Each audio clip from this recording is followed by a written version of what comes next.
PeekaBoo, my very precious mortal soul. Today, I just felt like chilling with you, and I wanted to share with you fun facts about animals. I got my little kitties all around. I'm surrounded by all these sweet beverages, and I'm gonna hydrate. Make sure you hydrate too. Here we go. Did you know? Because you're gonna by the end of this round. So, why do we call a predictable trial a kangaroo court? The expression kangaroo court came out of Texas in the 1950s. It meant that the accused's guilt was predetermined and that the trial was a mere formality before punishment. Kangaroo was a Texas reference to Australia, a former British penal colony where everyone had been guilty of something. And so, if a convict were accused of a new crime, there would be no doubt of his guilt. Well, because he's done it before. Kangaroo, in and out, in and out.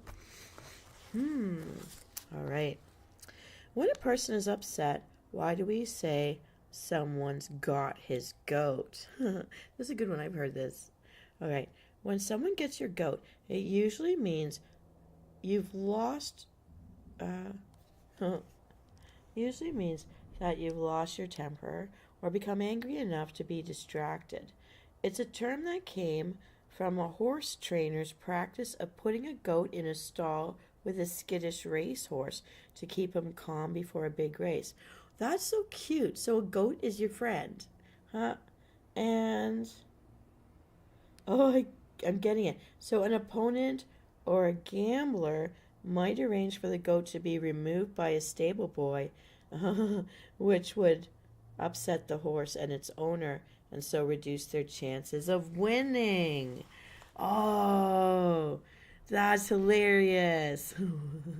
I mean, those little like page boy guys could be bought for a little coin, right? Oh, they've got your goat. They've upset you. They've left you without your emotional support animal.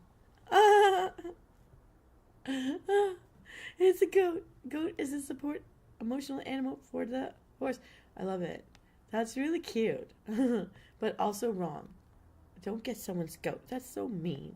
Especially a poor horse. You don't want him to go to a glue factory. Oh my goodness. Things people do. Okay. Why is something useless and expensive called a white elephant? I've heard white elephant sales. Pink elephant sales? A white elephant in the room. Okay, let's find out where does this come from. The term white elephant comes from ancient Siam, which I think is Thailand now, where no one but the king could own a rare and sacred albino or white elephant without royal consent. The cost of keeping any elephant, white or any other color, was tremendous, and so when the king found displeasure with someone, he would make him a gift of a white elephant. Oh, not a gift at all. And because the animal was sacred and couldn't be put to work, so you couldn't put it down, the cost of its upkeep would ruin its new owner. White elephant sale. Let me give you this thing that's going to ruin your life. Oh, don't go to white elephant sales. Don't hold white elephant sales. Oh my goodness. That's actually very clever. If you're worried about someone amassing an army and having more people than you and they want to overthrow you because they don't like your decisions, you visit them. I knew that kings would visit. Here, have a white elephant. Goodbye. Mean, cruel, and as a gift, you can't, like, say no because that would be rude. Oh, the things we get hurt for because we're afraid to be rude. Oh my goodness. All right. All right. I'm learning so much. Why do we call a leg injury a Charlie horse? I have heard of this and seen it. And even just yesterday, I told someone to stop Charlie horsing somebody. My goodness. The phrase Charlie horse has its roots in baseball. I wouldn't have known. Okay. So, what is the story behind this Charlie horse from baseball? All right. We're going to find out. It's hilarious. Okay, so In the 20th century, groundkeepers often used old and lame horses to pull the equipment used to keep the playing field in top condition. That makes sense because they can't be racehorses or work on a farm anymore, so instead of turning them into glue. That's nice.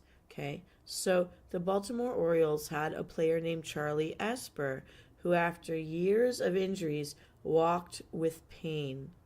Because his limp reminded his teammates of the groundskeeper's lame horse, they called Esper Charlie Horse. It's a Aw, for your pal in baseball. Oh, welcome with a limp. Oh, so don't give someone a Charlie Horse. Don't make them limp. Got it. Okay. So in talking about measurement units and unusual measurement units and how do people measure things before there were sticks, meter sticks, whatever, inch tapes, whatever they are, yard tape, I don't know. Question would be, how long is a furlong? A furlong. Furlong. Furlong. How long is a furlong? Okay. The furlong is an ancient British unit of measurement, literally meaning the length of a furrow. It's the distance a horse can pull a plow without resting. A furlough is how far your horse can pull a plow without resting. Interesting. Which is calculated at exactly 220 yards or 201.168 meters. Wow. When the Romans introduced the mile to Britain, it was changed to length to accommodate a tidy 8 furlongs. This was done because all property and other precious distances or precise distances, such as that of a horse race, were measured locally in furlongs. Interesting. Again, the horse being very important to all sorts of things. Wow. Okay. So I wouldn't have known this other thing, but just to say that the stock market, I mean, when we think of trade, people would have had to pull up in their horse and buggy or have their oxen drive them through the mud because that would break a horse's leg. Oxen before, horses, trade, markets. But in the stock market, there are terms called the bulls, and there are terms called the bears. So we need to know why the stock market has the terms bulls and bears as part of their daily thing. Anyone out there who plays the stock market, works in the stock market, is a trader, please let us comment more about this. Or if you knew the fact I'm going to share right now. Let me hydrate first.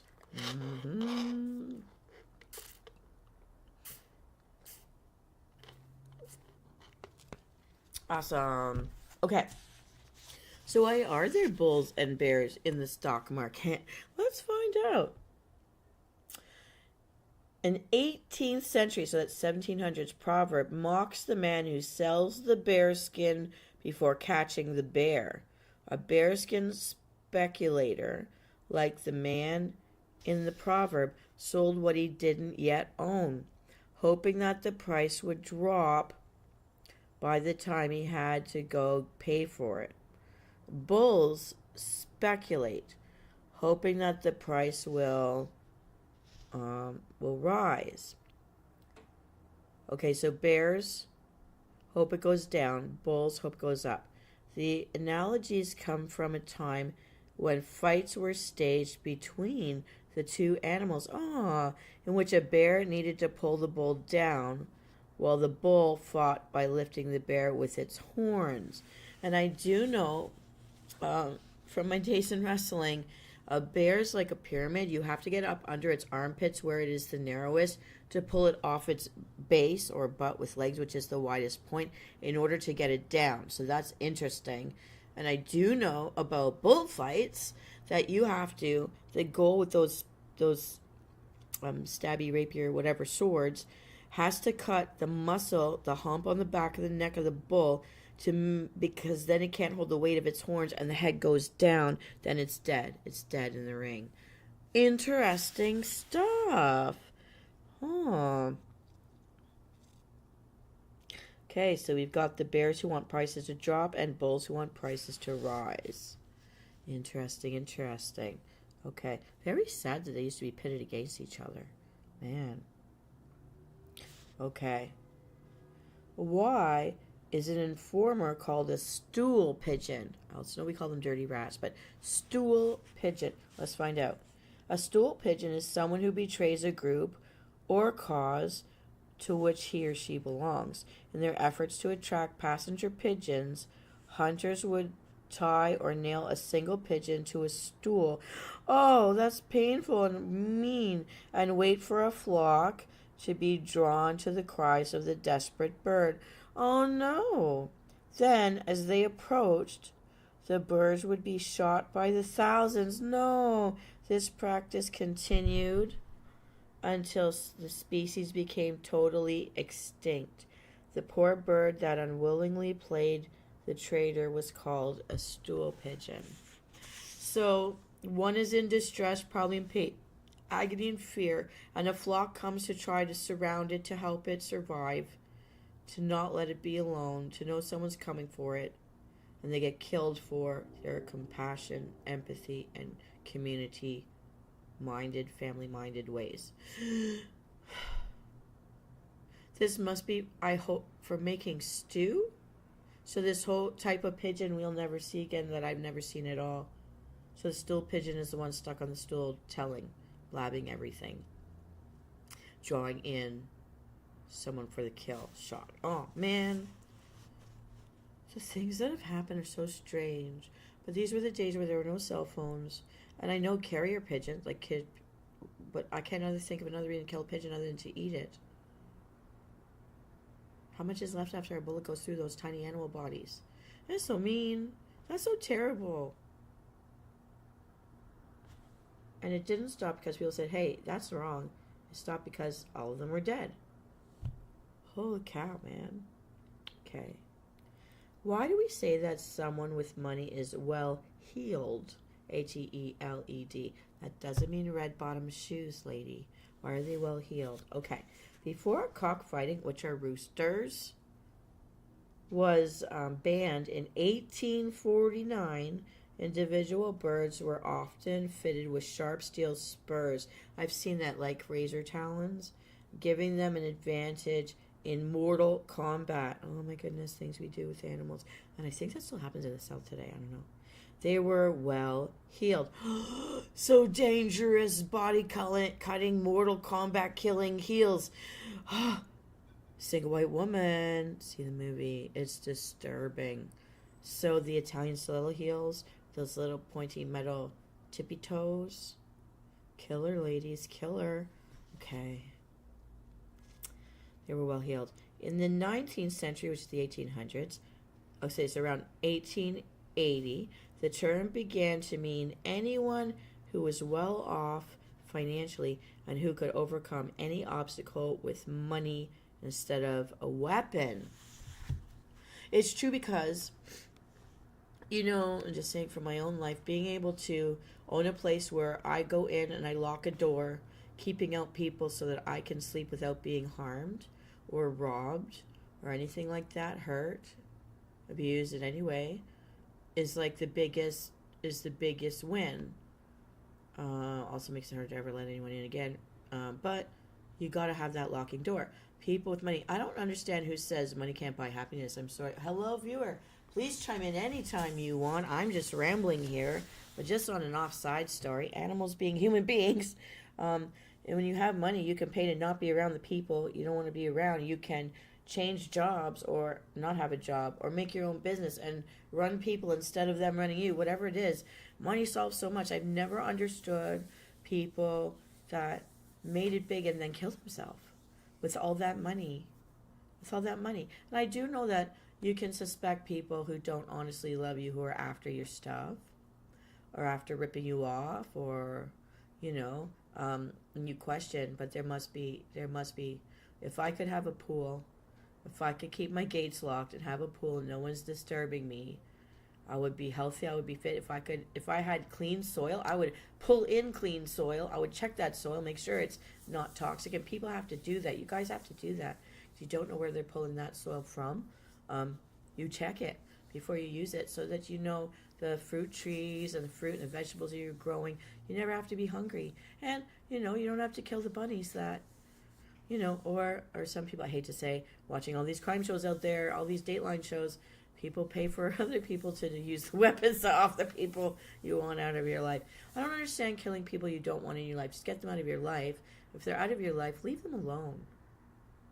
I mean, yes, warn people you don't want to get hurt if there's someone who hurts people, but otherwise, let people go free. Don't end their life because you can't control it or they don't want to be controlled. Like, leave them alone. Anyways, human animals. You animals. Anyways, I hope not you. But anyways, here we go.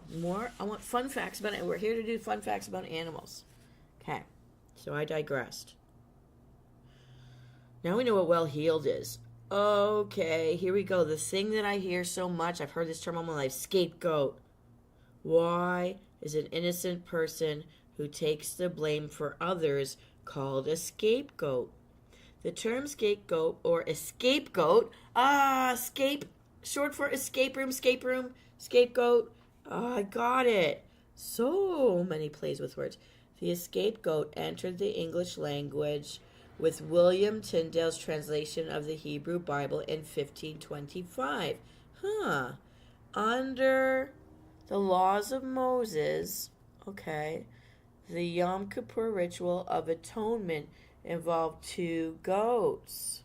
One was sacrificed to the Lord while all the sins of the people were transferred to the other. The scapegoat was then led into the wilderness, taking all the sins of the Israelites with it. Very symbolic. So the one that gets away, one takes the hit, the other gets away.